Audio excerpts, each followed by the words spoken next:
Assalamualaikum warahmatullahi wabarakatuh. Perkenalkan, nama saya Dili Okta Ramadhani dari kelas 12 IPA 4. Di sini saya akan mempresentasikan tentang pahlawan Lampung. Salah satunya yaitu Pangeran Purbajaya. Pangeran Purbajaya adalah Pangeran Ringgau gelar Sultan Pangeran Batin. Pangeran Purbajaya Bindung Langit Alam Benggala. Ia merupakan seorang sultan skala berat yang bertahta sejak tahun 1789 hingga tahun 1869. Pada 1 Juli 1982, Purbajaya mendapat anugerah Sandang Mahardika dari Gubernur Jenderal Hindia Belanda Mr. G. Isaac Bellach. Sandang Mahardika diberikan karena jasa besar Pangeran Purbajaya yang berhasil memadamkan kerusuhan di Muko-Muko Bengkulu dan Pasemah Lebar. Suatu waktu, ada seorang pejabat Belanda yang tengah berkunjung ke Liwa dengan meniti kuda. Semua pasilah dan pemimpin adat diminta untuk datang menghadap mereka. Di hadapan pejabat Belanda tersebut, semua pasilah dan pemimpin adat turun dan memberi salam kepada sang pejabat Belanda, kecuali Purbajaya. Ia tetap dengan gagah duduk di atas pelana kuda putihnya. Alasannya karena ia telah menyandang gelar Sandang Mahardika dan Pangeran, bukan lagi pesilah atau kepala adat. Akibatnya, pertempuran terjadi antara Purbajaya dengan Belanda. Pada saat itulah, rumpun bambu di desa Kerang Batu Brak, Lampung Barat, diberlakukan ordonasi yang disebut ordonasi Van Kerang, karena selalu diambil oleh masyarakat sebagai senjata perang. Dalam pertempuran ini, Purbajaya dengan sangat rela mengambil resiko atas dirinya demi menyelamatkan rakyatnya. Karena jasanya tersebut, Pangeran Purbajaya pun diberi gelar pahlawan nasional. Sekian presentasi dari saya. Wassalamualaikum warahmatullahi wabarakatuh. Assalamualaikum warahmatullahi wabarakatuh. Perkenalkan, nama saya Afan Wahyudin dari kelas 12 IPA 4. Saya di sini akan membacakan biografi dari pahlawan Lampung, yaitu Raden Muhammad Mangundiprojo. Biografinya, Raden Muhammad Mangundiprojo adalah seorang pahlawan nasional Indonesia. Muhammad Mangundiprojo lahir di Sragen 5 Januari 1905 dan wafat di Bandar Lampung pada tahun 13 Desember 1988. Muhammad Mangundiprojo adalah seorang pejuang kemerdekaan dan perwira militer Indonesia yang ikut serta dalam pertempuran Surabaya pada 10 November 1945. Muhammad Mangundiprojo diangkat sebagai pahlawan nasional Indonesia oleh Presiden Joko Widodo pada November 2014. Muhammad Mangundiprojo adalah cicit dari keturunan Sultan Demak, Sutodiwiryo atau Kiai Ngali Muntaha. Muhammad Mangundiprojo lulus dari Opleiding School for Inlandschaften OSVAIA pada 1927. Setelah lulus dari OSVA, Muhammad Mangundiprojo pernah berprofesi sebagai pangmong praja, wakil kepala jaksa, dan asisten Wedana di Jombang, Jawa Timur. Namun setelah Jepang menduduki Indonesia, Muhammad Mangundiprojo bergabung menjadi anggota pembela tanah air pada tahun 1945. Karir Raden Muhammad Mangundiprojo pada bidang militer. Setelah lulus pendidikan militer di Surabaya, Muhammad Mangundiprojo ditugaskan sebagai Didanko atau Komandan Batalion Peta di Sidoarjo, Jawa Timur. Setelah proklamasi kemerdekaan pada 17 Agustus 1945, seluruh anggota PETA menjadi pasukan inti Badan Keamanan Rakyat, yaitu BKR. Muhammad Mangundiprojo pernah memiliki jabatan sebagai bendahara BKR Jawa Timur. Pada 5 Oktober 1945, BKR ditingkatkan fungsinya kemudian berubah nama menjadi Tentara Keamanan Rakyat, yaitu TKR. Muhammad Mangundiprojo kemudian diangkat menjadi pimpinan TKR. Pada 7 Januari 1946, Tentara Keamanan Rakyat berubah nama menjadi Tentara Keselamatan Rakyat dan memiliki akronim sama, yaitu TKR. Jasa Raden Muhammad Mangundiprojo terhadap Lampung. Pertempuran 10 November. Operasi militer terbesar Muhammad Mangundiprojo adalah ketika pasukan Belanda tiba di Surabaya pada tanggal 25 Oktober 1945. Muhammad Mangundiprojo bersama Bung Tomo, Dul Arnomo, Abdul Wahab, dan Dr.G. Mostopo memimpin perlawanan terhadap pasukan sekutu di seluruh penjuru Surabaya. Hingga pada 29 Oktober 1945, pemimpin sekutu mengadakan pertemuan dengan Muhammad Hatta untuk melakukan gencatan senjata. Pada pertemuan tersebut, Muhammad Mangundiprojo diangkat oleh Jenderal Urip Sumoharjo sebagai pimpinan TKR Divisi Jawa Timur. Pada hari yang sama, Muhammad Mangundiprojo bersama Brigadir Malabi berkeliling Surabaya untuk memantau kemajuan gencatan senjata. Rombongan berhenti di Jembatan Merah di depan gedung Internadio karena melihat tentara Inggris dari Kesatuan Gurkha sedang dikepung oleh para pemuda Indonesia untuk diminta menyerah. Mengetahui hal tersebut, Muhammad Mangundiprojo berusaha melakukan negosiasi.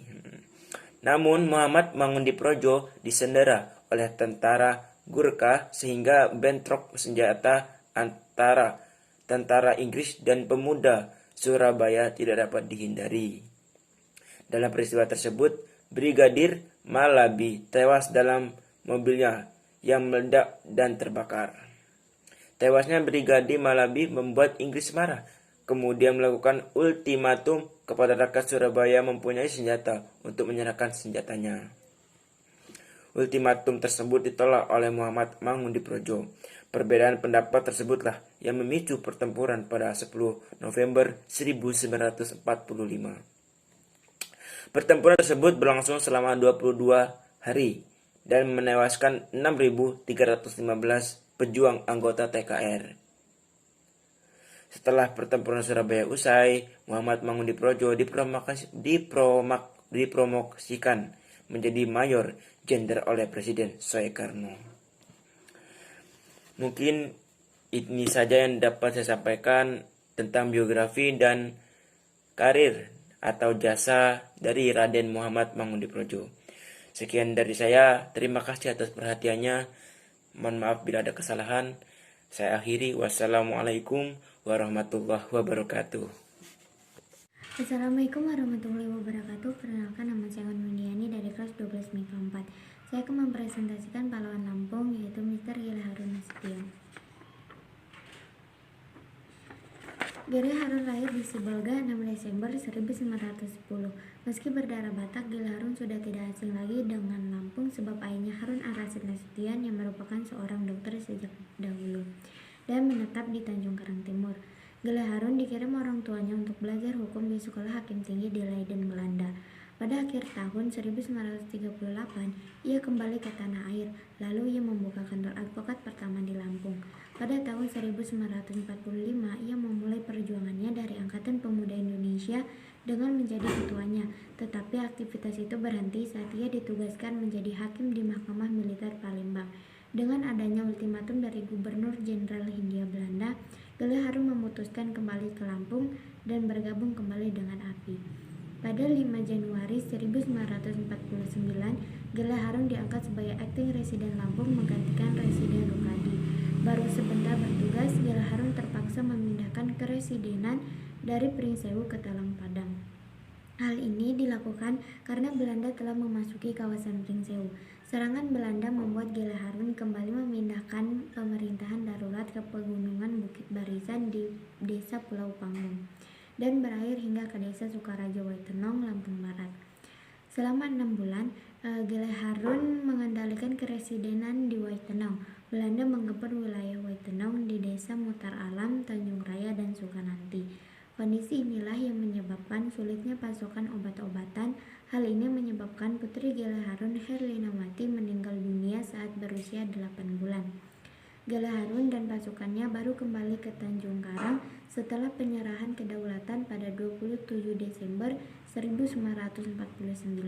Sekembalinya ke Tanjung Karang, ia diangkat kembali menjadi residen Lampung pada 1 Januari 1950 sampai 7 Oktober 1955. Selain bertugas melawan penjajah, Gela Harun berperan dalam pembentukan Lampung sebagai provinsi.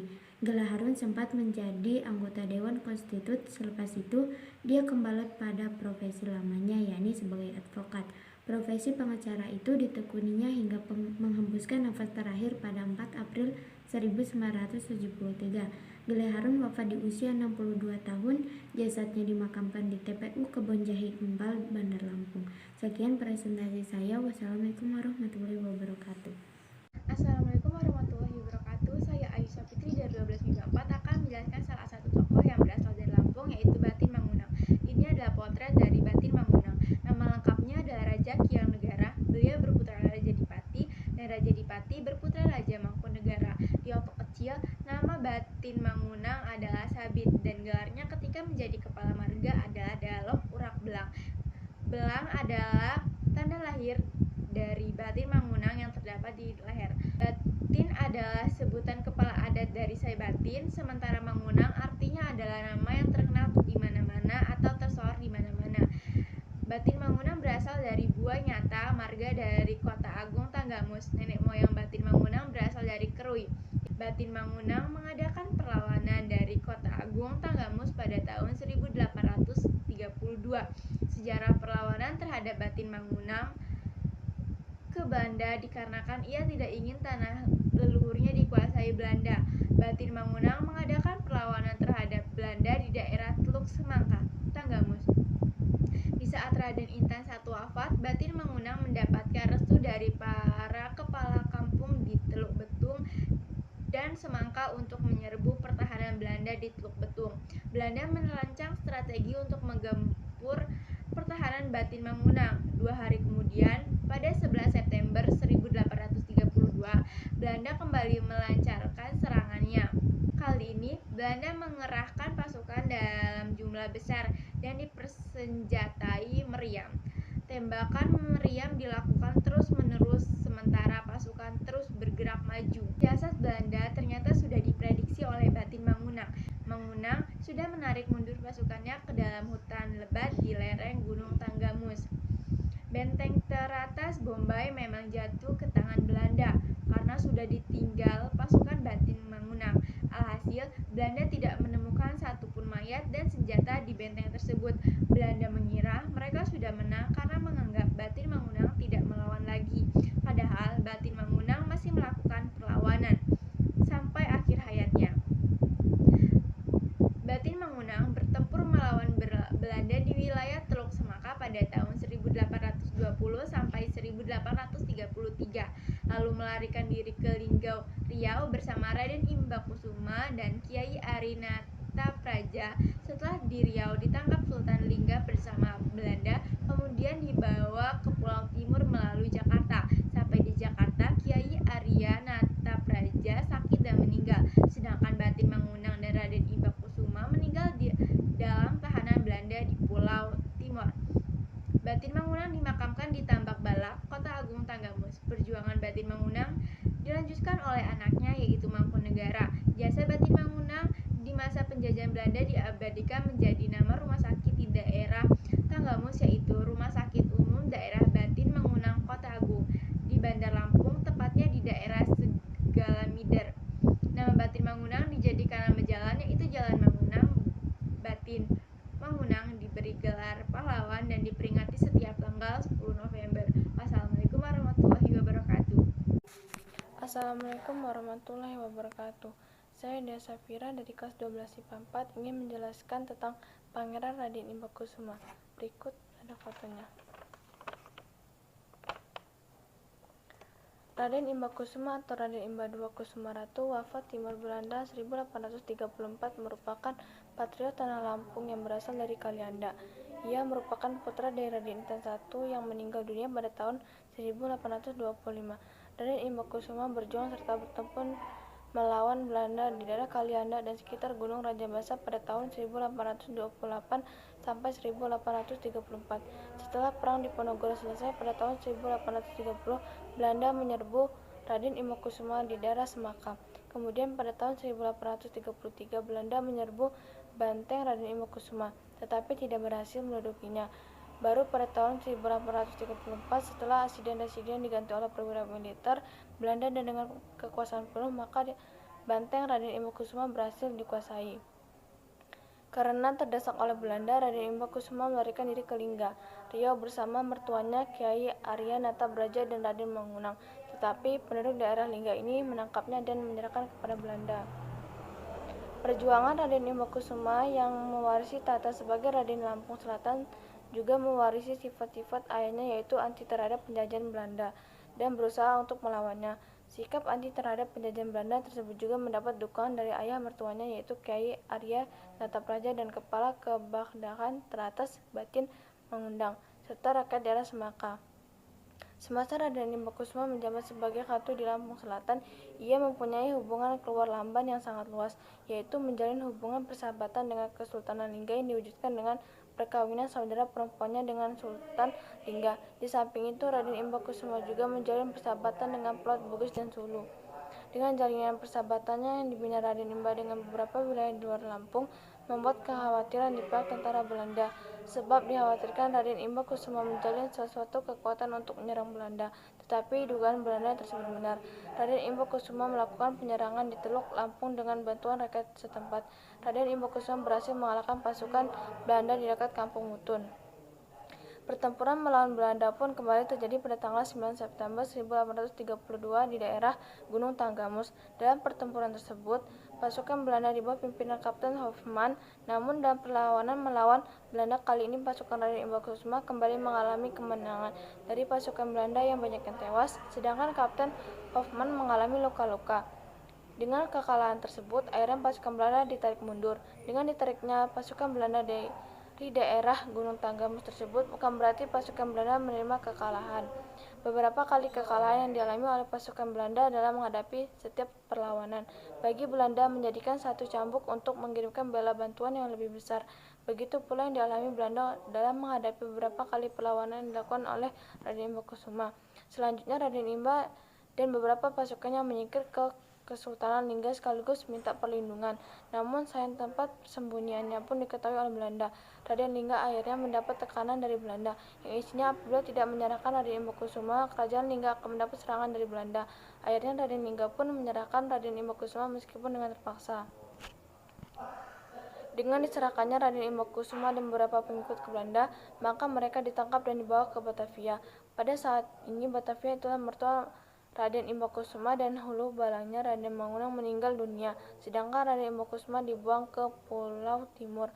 Raden Imbakusuma pun akhirnya meninggal di Pulau Timur, sedangkan istrinya yang sedang hamil tua dipulangkan ke Lampung.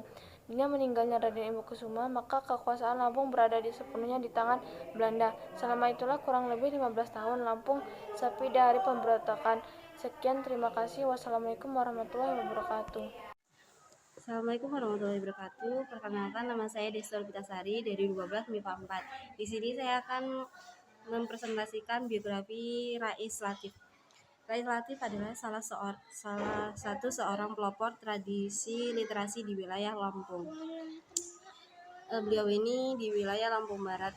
Pria yang pernah menyusun terjemahan hadis Sahih Muslim ini lahir pada awal abad ke-20 sekitar tahun 1900. di Desa Sebarus, Gedung Asin, sekitar 1 km dari Pasar 5, Kabupaten Lampung Barat. Semasa kecil, Rais Latif dididik dalam suasana keagamaan yang kuat. Oleh karena itu, tidaklah mengherankan bila setelah menyelesaikan pendidikan sekolah rakyat di Liwa, dia kemudian hijrah ke daerah Pandang Panjang untuk melanjutkan pendidikan di sekolah agama Tawalib. Namun karena keterbatasan biaya, Latif terpaksa pulang ke kampung halaman. Sekembalinya di Liwa, Latif bekerja membantu ayahandanya berdagang kopi dan hasil bumi dari kebun mereka. Setelah usaha perdagangan keluarga maju, Latif berminat melanjutkan sekolah lagi.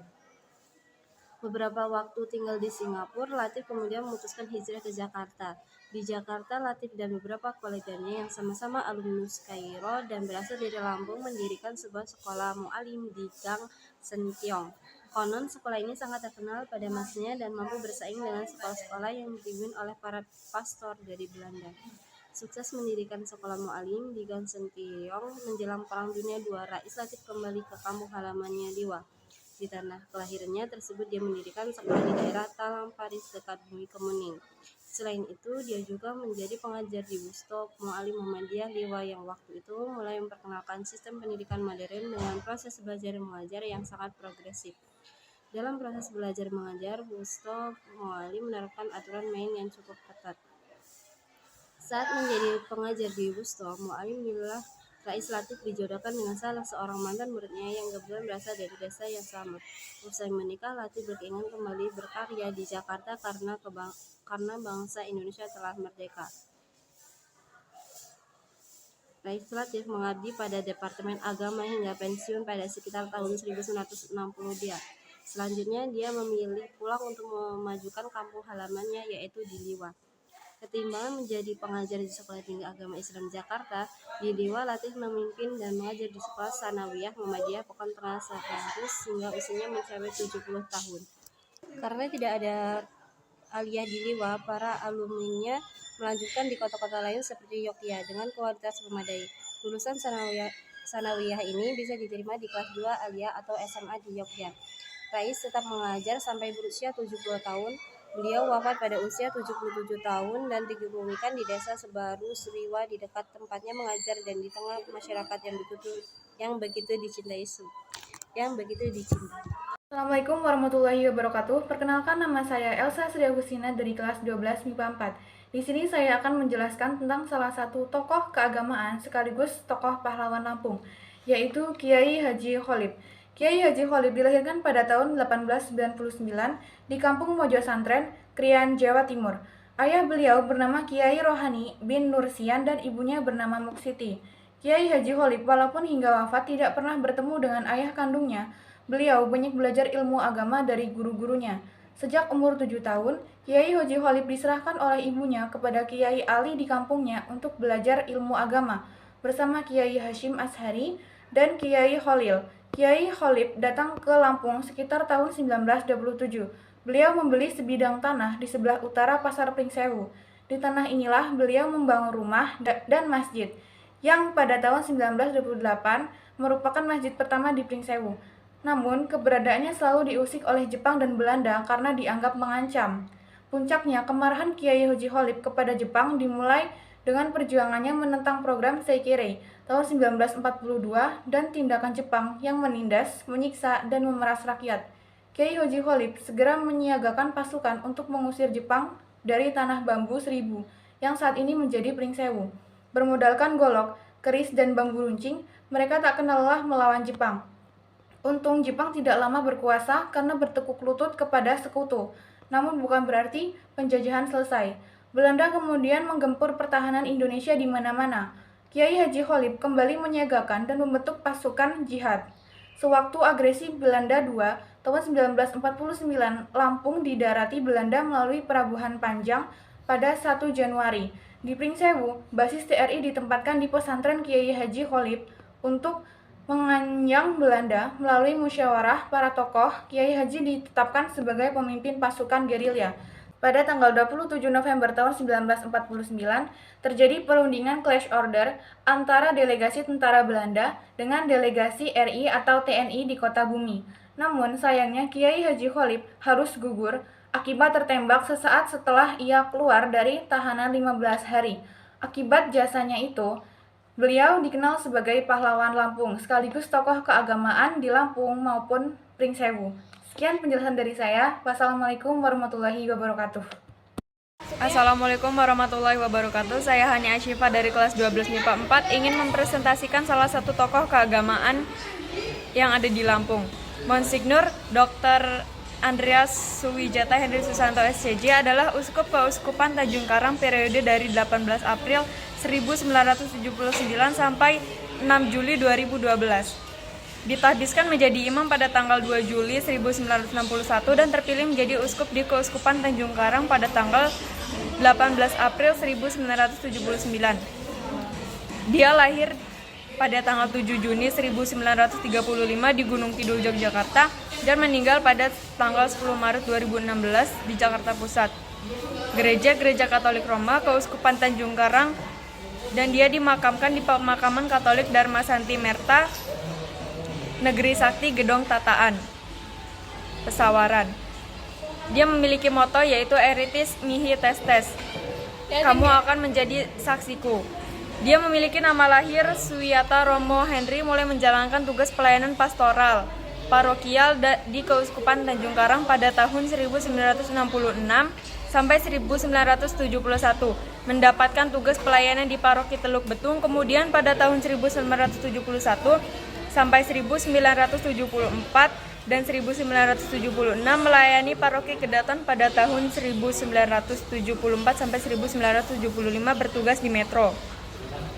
Pada tahun 1975 sampai 1976 berkarya di paroki Kota Bumi, akhirnya melayani paroki Tanjung Karang pada tahun 1976 sampai 1977. Romo Henry Sosanta juga mengemban tugas pastoral kategorial di bidang pendidikan sebagai guru agama di SD Sejahtera Sidodadi Kedaton, di SMP Saverius Teluk Betung dan Tanjung Karang, sebagai pimpinan SMA Saverius Pahoman Tanjung Karang dan dosen agama Katolik di Universitas Lampung.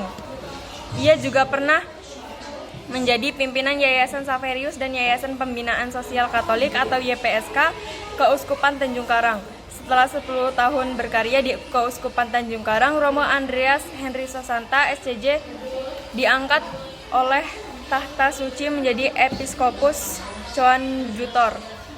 Koanjutor atau uskup pembantu. Keuskupan Tanjung Karang mentahbiskan beliau menjadi uskup dilaksanakan pada tanggal 11 Februari 1976 di halaman SMA Saverius Pahoman Bandar Lampung oleh Kardinal Justinus Darmojuwono, Uskup Agung Semarang sebagai pentahbis utama. Kemudian pada tanggal 21 Desember 1978, Monsignor Andreas Henry Susanta SCJ diangkat menjadi uskup diosesan Keuskupan Tanjung Karang oleh Paus Yohanes Paulus II. Pada tanggal 13 Mei 1979, Monsignor Andreas Hermiling SCJ menyerahkan jabatannya sebagai Episkopus Residentialis Keuskupan Tanjung Karang pada Monsignor Andreas Henry Susanta SCJ. Terima kasih. Wassalamualaikum warahmatullahi wabarakatuh. Assalamualaikum warahmatullahi wabarakatuh. Perkenalkan, nama saya Joy Tanggreni dari kelas 12 MIPA 4. Di sini saya akan menjelaskan salah satu tokoh Lampung yaitu Dr. Abdul Muluk. Beliau lahir pada 10 Maret 1905 di Padang Panjang, Sumatera Barat. Beliau adalah seorang pejuang ahli kesehatan di masa penjajahan Jepang. Lalu ia menikah dengan Putih Alam Naisjah, seorang perempuan kelahiran 1914 asal Solok, Sumatera Barat. Pernikahan mereka dikaruniai 5 orang anak. Keturunannya di kemudian hari juga banyak yang mengikuti langkahnya sebagai ahli kesehatan. Sejak usia 12 tahun, beliau sudah merantau ke Batavia atau sekarang Jakarta, dan beliau pernah kuliah di Fakultas Kedokteran Hewan Bogor.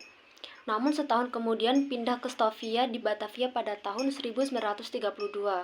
Pada masa pendudukan Jepang, ia pindah ke Semarang untuk menghindari misi pembunuhan para intelektual Indonesia yang dilakukan pemerintah penduduk Jepang. Ia berkarir sebagai tenaga medis di Rumah Sakit Dr. Karyadi. Setelah beberapa tahun di Semarang, ia memutuskan untuk mengasingkan diri di Desa Winong, Kota Liwa, Lampung Barat. Kota Krui dan Liwa di Lampung Barat adalah tempat pengabdian pertama Abdul Muluk di Lampung 5 tahun 1940 sampai dengan 1945 menjadi dokter di sana. Sentuhan tangannya identik dengan kesembuhan orang sakit. Kehadiran beliau di Krui dan Liwa telah membuka kesadaran masyarakat mengenai dunia medis. Pada zaman perang kemerdekaan, pada tahun 1940 sampai dengan 1945, beliau ditugaskan menjadi dokter untuk wilayah Lampung, Krui dan Liwa dan Sumatera Selatan Muara II. Beliau pun sempat diangkat sebagai bupati perang di Liwa dengan pangkat mayor tituler. Beliau adalah sosok sangat disiplin, pekerja keras, tegas, jujur, dan juga dekat pada masyarakat. Pada saat militer Jepang merekrut banyak warga untuk dijadikan romusa atau pekerja paksa yang tak dibayar di Palembang. Misalnya, beliau memiliki trik khusus. Ketika itu, banyak romusa yang tidak pulang lagi karena meninggal dunia akibat sakit atau kurang makan. Setelah 5 tahun bertugas di pesisir barat Lampung, Sumatera Selatan, Abdul Muluk kemudian ditempatkan di Rumah Sakit Tanjung Karang 1945. Satu-satunya dokter ketika itu. Beliau menjabat kepala Rumah Sakit Tanjung Karang dan Rumah Sakit Tentara Tanjung Karang. Setelah kedua rumah sakit tersebut diambil alih dari tangan Jepang. Namanya kini diabadikan menjadi salah satu rumah sakit milik negara di Bandar Lampung, yaitu Rumah Sakit Umum Daerah RSUD Dr. Haji Abdul Muluk. Beliau adalah direktur kelima Rumah Sakit Tanjung Karang atau sebelum diubah menjadi Rumah Sakit Dr. Haji Abdul Muluk dan paling lama memegang jabatan sebagai direktur yaitu selama 12 tahun dari 1945 hingga 1997. Beliau menghembuskan napas terakhir tahun pada 1973. Abdul Muluk berpesan pada istri dan anak-anaknya bahwa beliau tidak ingin dimakamkan di makam pahlawan karena beliau beralasan agar pusarannya dekat dengan masyarakat dan bisa dikunjungi kapan dan oleh siapa saja. Sedangkan apabila dimakamkan di Taman Makam Pahlawan, keluarga dan kerabat hanya berziarah pada saat-saat tertentu saja atau hari besar nasional. Atas wasiat itu, sanak keluarga kemudian memakamkan jasadnya di Taman Pemakaman Umum TPU Lungsir di Teluk Betung Utara. Sekian dari saya. Wassalamualaikum warahmatullahi wabarakatuh.